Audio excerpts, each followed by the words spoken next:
and welcome to the History of Philosophy in China by Peter Adamson and Karen Lai, brought to you with the support of the Philosophy Department at King's College London and the LMU in Munich. Online at historyofphilosophy.net.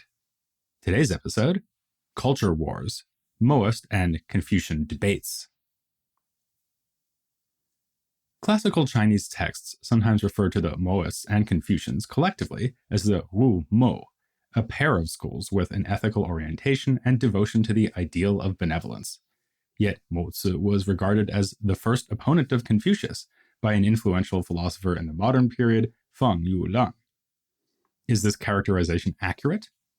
We've been careful not to generalize the Mozi's criticisms of the elite officials and their views, while allowing that some of their criticisms do specifically target the group the Confucians belong to, the Ru.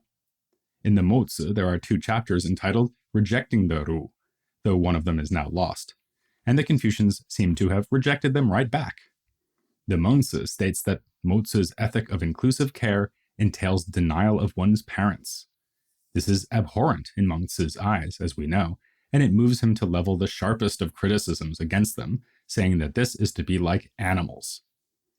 In this episode, we assess whether Confucian and Mohist views are indeed incompatible. If so, that would give some basis for Feng's assertion. We have already discussed Mohist inclusive care as a central feature of its consequentialist doctrine, and whether it's compatible with Confucian filial piety. We talked about that in the previous episode. Now, we will consider 2 other potentially significant areas of tension, the idea of benefit and the nature of moral motivation, before returning to the question of inclusive care.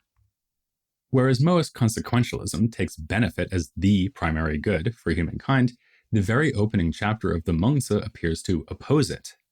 King Hui of Liang seeks Mozi's advice about how to benefit his state. This, we would think, is a good thing for a king to prioritize, but Mozi nips the idea in the bud, saying, "Why must the king speak of benefit? I have only teachings concerning humaneness and rightness." If the king says, "How can I benefit my state?" the officers will say, "How can I benefit my house?" And the gentlemen and the common people will say, "How can I benefit myself?" Those above and those below will compete with one another for benefit, and the state will be imperiled. Along with some other passages, this response has led scholars to believe that Mozi is as staunch in opposing benefit as the Mohists are in advocating for it. Mozi tells King Hui that his aiming for benefit sets an example that will trickle down to others, hence encouraging them to likewise seek benefit, precisely the outcome the Mohists want. Mozi's response is rather puzzling. Why wouldn't the Confucians want a king to benefit his people? It seems that Mozi doesn't realize that different types of benefit are in play here. Shouldn't he make a distinction between what benefits the state and what benefits a person's own home? Or perhaps Mozi is so anti-benefit that any venture which seeks benefit is deemed inappropriate. But this doesn't sound right, as throughout the Mozi, one of the tasks of rulers is to protect the people, or protect all within the 4 C's. Protecting the people involves looking after their basic needs, so this certainly seems like a way of conferring benefit. The ruler should also try to procure material comfort for his people, as another passage spells out. Let their fields be well cultivated, and their taxes be light, so that the people prosper. Let their foods be seasonable, and their consumption according to ritual, so that their resources cannot be exhausted. A sage governs all under heaven, so that pulse and grain will be as plentiful as water and fire. When they are as plentiful as water and fire, how could there be any among the people who are not benevolent? This set of instructions, which refers specifically to material goods, makes a connection between the people's well-being and their being benevolent. The sage should aim to enrich the people materially, but this must not be taken as an end in itself. Rather, material well-being is valued because it contributes to the people becoming benevolent. Following this line of reasoning, it seems that sages should have their people's moral well-being as a primary concern, with their material well-being functioning as a mere means to that end, or at best as a secondary concern. This view is also expressed in Mozi's conversation with King Hui, which we just discussed. Further into his reply to the king, Mozi highlights the priority of virtue over concerns about benefit, noting that benevolence and rightness, E, should take center stage. Mozi says, when rightness is subordinated to benefit, the urge to lay claim to more becomes irresistible. Let the king speak only of benevolence and rightness. What need has he to speak of benefit? The modern-day scholar, Y. Chu, who has examined Li, benefit, in both texts, points out that the Mengzi and Mozi agree that taking action to benefit others, which he calls other regarding Li, is acceptable, and at times even obligatory. Both texts would also agree that, in contrast, seeking to procure self-regarding Li is morally unacceptable. On this basis, one might imagine that the two thinkers would often recommend the same actions to a ruler: protect your people, make sure they have enough to eat, and so on, and place these public goals above your own personal interests. They would, however, differ on the principle underlying this advice. As consequentialists, the Mohists look to benefit as the fundamental guide for action. From the Mengzi's perspective, though, benefit takes second place to virtue. It is not morally inappropriate for a king to benefit his people, but if that's all the king aims to do, then he fails to hit the mark, as far as Mengzi is concerned. This would be to put benefit, which is a secondary or instrumental good, in the leading place rightfully occupied by benevolence. Let's move on to our second question, which concerns the nature of moral motivation, taking as an example a practice that, as we already know, provoked opposing views from the Mohists and Confucians: funeral ceremonies. In the Mengzi, we find a story about an encounter between Mengzi and Yizi, whom the text specifically says is a Mohist. Mengzi and Yizi seem to communicate only through intermediaries. When Yizi indirectly contacts Mengzi, the latter takes this as a welcome opportunity to correct him. He notes that Mohists advocate frugality in managing funeral ceremonies. Although Yizi promotes this Mohist doctrine, he's given his parents a lavish funeral ceremony. In doing so, Mengzi says, Yizi has served his parents in a way that he himself disparages. Something's not working for Yizi, the Mengzi tells us. He can't live up to his own doctrine. This passage highlights a couple of issues. First, one that we already raised last time, namely that Mohism might seem to imply that we should treat strangers and our loved ones in the same way, which seems counterintuitive and even deeply objectionable. Second, there's the question of how best to use resources. It was in the name of frugality that the Mohists critiqued the kind of funerals overseen by the Ru. But splashing out on a ceremony would be a way of treating someone well, especially if it's someone we're particularly fond of. We know how it feels to spoil a loved one on a special day, even if it means that we have less left over to donate to a charity. Besides which, it was believed at the time that these rituals would bring the deceased a better afterlife. Mengzi presses Mohist frugality to its logical conclusions. It has practical implications for Yizi, who runs the risk of being inconsistent or, worse still, hypocritical. In the face of this criticism, Yizi defends his doctrine, saying that, "To me it means that one should love without distinctions, but that the love begins with parents and extends from there." When Mengzi hears this, he says, "Does Master Yi believe that a man's affection for his brother's child is just like his affection for the child of a neighbor?" This seems an unfair characterization of the Mohist view. Earlier in the passage, the Mengzi has represented Yizi as saying one should love without distinctions. And we see here that Mengzi attributes Yizi with the belief that a person must love his neighbor's child in just the same way as he loves his own. Philosophers call this sort of maneuver a straw man argument. The view being attacked is one that the opponent does not hold and has not stated. This seems to be the fallacy that the Mengzi is committing here, if we compare its representation of Mohist philosophy with what is said in the Mozi itself, which, as we saw, finds a place for family devotion within the broader ethic of inclusive care. The story doesn't end here. Mengzi concludes his comments with an appeal to heaven as the source of morality, saying that the Mohist way is wrong. Heaven, in giving birth to living beings, causes them to have one root, while Master Yi supposes they have two roots. What are these roots, and why would Mohists have two of them? This is not explained in the Mengzi, and scholars have puzzled over how to make sense of it. David Nivison offers a persuasive interpretation, seeing the two roots as methods of moral cultivation. One of these roots is our natural affection for parents, a view that Mengzi and Yizi share. The second is compliance with a doctrine, namely that of love without distinctions. The Mengzi rejects this doctrine and ascribes it to Yizi, thereby imputing an incoherence to him and thus to Mohism as a whole. According to Mengzi, a person's natural affection for parents, which arises from the heart-mind, is all we need to become and be moral. Nothing more is needed, so there's no need to employ the Mohist doctrine, or indeed any other doctrine, to get people to do what is right. By contrast, Yizi accepts that love within the family is morally significant, but thinks we need an additional prod from the doctrine of inclusive care. This debate helps bring to the forefront the Mengzi's view on how humans are motivated to be moral. Nivison suggests that the Mengzi's one root, the heart-mind, is the seat of both what we really want to do and what we ought to do and can rightly recognize we ought to do.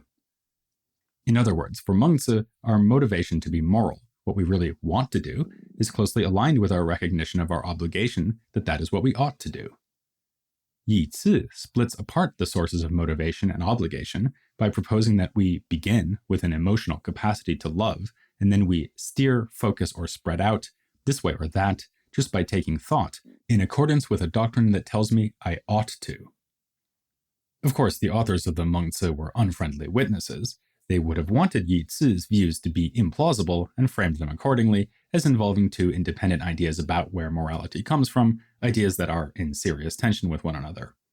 Conversely, we are meant to admire the simplicity of Mengzi's own position, which brings together motivation and obligation. But maybe there is something to be said for Yizi, even accepting the Mengzi's portrayal of him. It's perhaps overly optimistic to expect that what we really want to do will align so unproblematically with what we recognize we ought to do. Our experience attests to the naivete of this view. But whichever side we end up taking in this debate, it helps bring out another genuine conflict between Confucianism and Mohism as to how humans can be motivated to be other-regarding or altruistic and to genuinely care about other people. We should now have a pretty good understanding of how the Mohists might respond to the Confucian criticism that their consequentialism would require us to ignore the needs and interests of loved ones. It is not impossible to incorporate affection for specific others within a Mohist account of impartiality. That's how they would defend their view at the level of the family. What about at the level of society as a whole?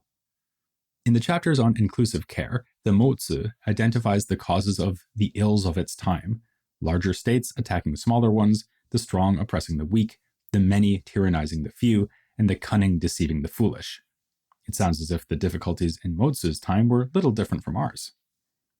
Investigating the source of these harms, the Mozi says that they arise from detesting and injuring others. This is a weighty problem for society, and the root cause is the lack of what the Mohists call reciprocal concern. The second and third inclusive care chapters extend this idea of reciprocal concern, upholding it as a standard whereby people interactively benefit one another.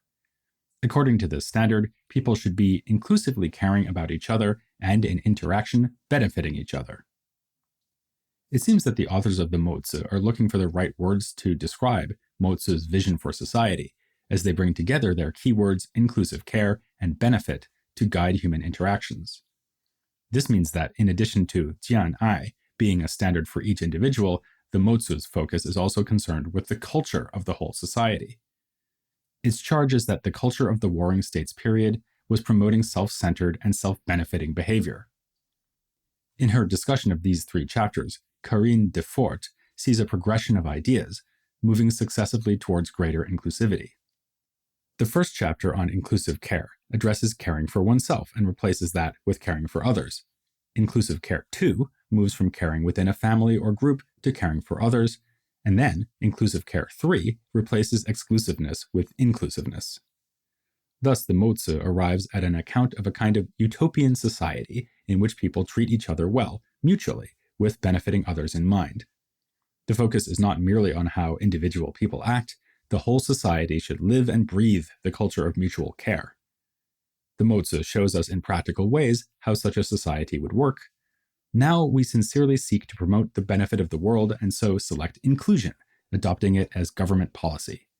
Hence, those with acute ears and keen eyes will see and hear for each other.